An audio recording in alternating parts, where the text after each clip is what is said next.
Hey guys, welcome to today's video where I'm going to show you a competitive normal deck profile that you'll likely watch because it's a physical deck profile, not something like a dueling book screenshot.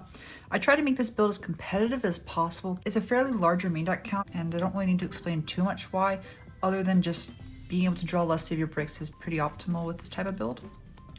For our starters, we have 3 Deepsea Diva. That's a really great card. And with it we have 3 Deepsea Atlantean Prince. These are your main play starters. Off of Prince, you're going to want to send Dragoons, and Dragoons is going to either search Minstrel or some other sea-serpent.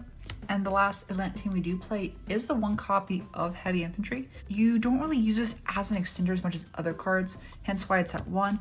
Of course, if you open multiple Atlantean targets, such as multiple Dragoons or Infantry, you probably won't be able to resolve Neptibus a second time during that duel, but it shouldn't be too much of a problem because your deck is so powerful, you can win without it. For the remainder Sea Serpents, we have 3 Deepsea Minstrel, 1 Lapis Dragon plus 1 Mullen Glacier. Really good cards. They're also tuners, so they can also make Halka Fabrics. Mullen Glacier is pretty prime. You do link this off for the majority of your combos, but if you have a lot more extenders, then you can usually keep this on the board. For supporting water engines, we have the Swap Frog engine, which consists of 3 Swap Frogs plus your Ronin. This is usually taking the place of the Mermail engine because while this cannot activate your Dragoon, what it can do is provide 2 monsters on board without using your normal summon, because you can discard any water monster to special summon this card to dump a Ronin totem, and then you can link this off, then banish to link it off again. Or if you happen to open multiples in your hand, it's just a free totally awesome. The last water extender packages are the 3 Tiny Spirit Chthona and a very tiny warrior lineup. We've come to the conclusion in our Discord server that superior water extenders is the way to go for this build. Chthona has a lot of applicability in the deck, especially when paired with Deepsea Aria, because you can activate its effect to freely special summon it and then link it off for your Monk of the Tenny, and then banish this with Aria to search for your Diva, and then that kind of already plays around 1 to 2 hand traps, especially because you run multiples of each card. Whereas the Warrior engine, because it's a free summoning tuner like Chthona, a lot of your main deck water monsters have very low attack points, meaning almost all of them can make all Mirage if you normal summon it, or Monk if you use Tinny. And so being able to freely special summon Arborea without wasting your normal summon is really good for the deck. And in the off chance you do not have Diva, and you have Dragoons and you want to be able to trigger it, you can use Reinforcement of the Army to search for Aqua Dolphin, which can discard the Dragoons for cost to look at your opponent's hand, hopefully get rid of a hand trap that has less than 600 attack, possibly more if you have a stronger link monster on the board. So the reason why I chose to play this over 3 Arborea. And for the last cards in the deck, I don't think they need too much explaining. This is a Plague Spreader zombie and this is a Buster Whelp. Plague Spreader is one of those cards I have multiples of, but I just can't seem to find them. I don't really play Plague Spreader in my other builds, but I definitely will pick one of those up, so just keep in mind this is a proxy. This card's for the Union Carrier Lock. Very strong. Last monsters in the deck are the 2 targets for the Dragoon. This is the most swappable engine, because this does take up 3 cards in the main deck and 2 spots in the extra deck. And this can honestly be replaced for cards like more hand traps, spell and trap removal, and the extra deck can be filled with a 2nd copy of Halka Fabrics plus an Access Code Talker. The last monster hand traps for the deck, or rather just the final monsters of the entire deck, are 3 Gammas plus 1 Driver. This card, when paired with a specific tech card in the spell card lineup I'll show later, acts as an extender as well as acting as protection. Going second, this is probably one of the best hand traps to open alongside Infinite Impermanence. For spell cards, we have Deepsea Aria. This card is really nice. Because you run so many free water extenders and so many options to get waters into the graveyard, you almost resolve this every single time going first, especially if the games do end up going second or third. You can still resolve multiples. I think I'll just keep these to the side for now and go through the rest of the spell card lineup. 1 for 1 Reinforcement of the Army, 1 E-Telly. These are your 3rd, 4th, and 5th water extenders. This summons Neptibus. This searches for Arborea, or it can search for your Aqua Dolphin. By the way, Aqua Dolphin does come as ultimate rare, so you can definitely add that to the pretty deck. And then we have a copy of Emergency Teleport, which also comes as ultimate rare if you care about that like I do. I think the secrets look just as fine. Or Gamma needs to be special summoned by a card effect, and E-Teleport is just that. Final spell cards is Red Ice Fusion and Call by the Grave. Magical Midbreaker Field's also a really good card, but I feel that sometimes you can interfere with Infinite Impermanence and when the games progress longer. If you're unable to remove the field spell without going into your side deck, I'd rather have Call by the Grave because it can act as a DD Crow interruption during your opponent's turn. As for the extra deck, play about four Link 1s, 1 of the Tinny for the Shathanas, 1 El Mirage, which is for all of your regular normal summons, 1 Link Kuriboh, this is part of the hand loop combo, and 1 Link Cross.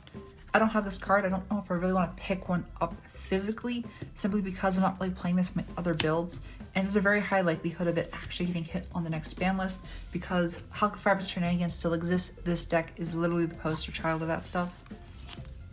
For Link 2s, we have a Birdie Anaconda for the Dragoon plays, a Union Carrier for the Union Lock, Barricade Blocker for the hand loop combo, and a Crush on Halka Fireworks, and the final Link monster I do play is the Auroradon. Nothing much needs to be said here. Most of your standard cards for, say, Diva or Way to Get to Diva plus a Water Extender usually ends on VFD plus either Union Carrier or the Anaconda with Dragoon. It really depends on what you choose to end up with. For the fusion monsters, we have Fusion Trishula, as well as Red Eyes Dragoon, which is really incredible cards. For synchros, only 2 Metal Marcher with your Link Cross tokens, as well as Trishula for the hand loop. This could be substituted for a Crocodragon, but just hand looping and getting rid of stuff from your opponent's graveyard is pretty good today, in today's format. And final cards, 1 Totally Awesome in case your plays do get stopped and you need to have Swap Frog in on something next to your Dragoon so you don't just die. And the last card, True King of All Calamities, pretty standard. If you guys want to go ahead and breeze through one of the main combos for this deck and just keep it in just one deck profile and explanation so you get an idea. For this example, we're going to be using Deepsea Diva plus a Water Extender. This could be Shathana, Arborea, etc. And so for this play, we are going to end on a VFD, a 3-card hand loop, as well as either Dragoon or your Union Carrier Lock. So for this, you're going to go ahead and go through the standard plays of normal summoning Diva. Neptibus will send Dragoons, 2 add Dragoons, add Minstrel. Minstrel will discard the Dragoons to look at your opponent's hand and take a card out of it. And thus we'll search for our Glacia. Before we go into Halka Fireworks, we will link off the Neptibus to go into your Link Kuriboh, and then link Kuriboh plus your Tuner Diva to go into Halka Fireworks, and Halka Fireworks will special summon out the Plague Spider Zombie from your deck. With 5 Waters in Grave, we will summon the Glacia, preferably to a far zone, and that'll take 2 more cards out of your opponent's hand. From here, we'll link off the Halka Fireworks into your Link Cross. Link Cross will special summon 2 Pokemon tokens to the field.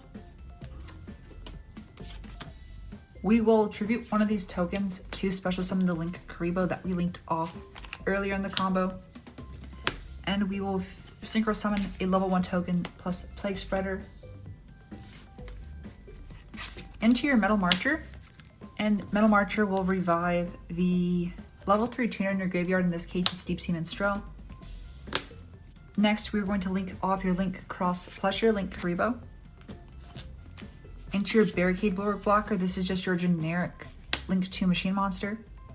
And before we go any farther, we're going to use your extender here. And we are going to dump the Ronin Totem and link off the Glacia plus the Swap Frog here. And go into either your Union Carrier or your Anaconda. Because Dragoon is strong, if you want to get those bricks out of your deck as soon as possible, we're going to go into the Anaconda here. Not use its effect, we're going to hold off. And we are going to go Barricade Blower plus Metal Marcher into your Auroradon. Auroradon's going to summon 3 more Pokemon tokens to your field, 2 of which we're going to synchro immediately for your Trishula, which is going to take another card out of their hand. That's like, what, 4 cards now? They'll get 1 back during the end phase. And then you banish a target out of their graveyard that you took out with Glacia. Next, we will use our extender that we had. If you didn't open Swap Frog, you can just take your Plague Spider Zombie and put a card back on the top of your deck from your hand. You have more than enough cards. But because we had Swap Frog, we can just banish the swap, special summon the Ronin, and then banish Rodin plus a Rodon plus a token face up. Tokens cannot be banished face down, but they can be banished face up. And this will summon the Fusion Trishula from our deck, which will immediately overlay with the Synchro Trishula for our boss monster. Finally, we'll use our Anaconda's effect to send our Red Eyes Fusion to the graveyard to copy its effect. And this will dump both of our vanilla monsters, Dark Magician plus Red Eyes, to fusion summon Red Eyes Dragoon. The reason why Red Eyes Dragoon is so good, even if you do play the bricks, is because if your mainline combo does get stopped, you can still use 2 of your monsters to go into Red Eyes Dark Dragoon through Verde Anaconda.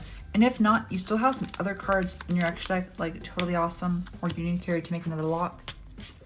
It's just a lot of adding fail-safes to a deck that's already a bit of a glass cannon. So that ends up today's deck profile plus combo explanation for a meta-relevant water deck. Unfortunately, it does not run any Marmels, that's because Marmels is an Xyz focused archetype. There's no main deck tuners, and all of our tuner stuff is from the Atlanteans themselves. And just being able to streamline the deck makes it so much more efficient in succeeding and what it's best at doing. Hopefully soon I'll update a budget list with Marmels, because Marmels is the most budget of all the water stuff because of all the cool reprints in Shadow of Valhalla. And I'll hopefully get that out soon. So consider subscribing if you want to find a budget way to play water in today's format.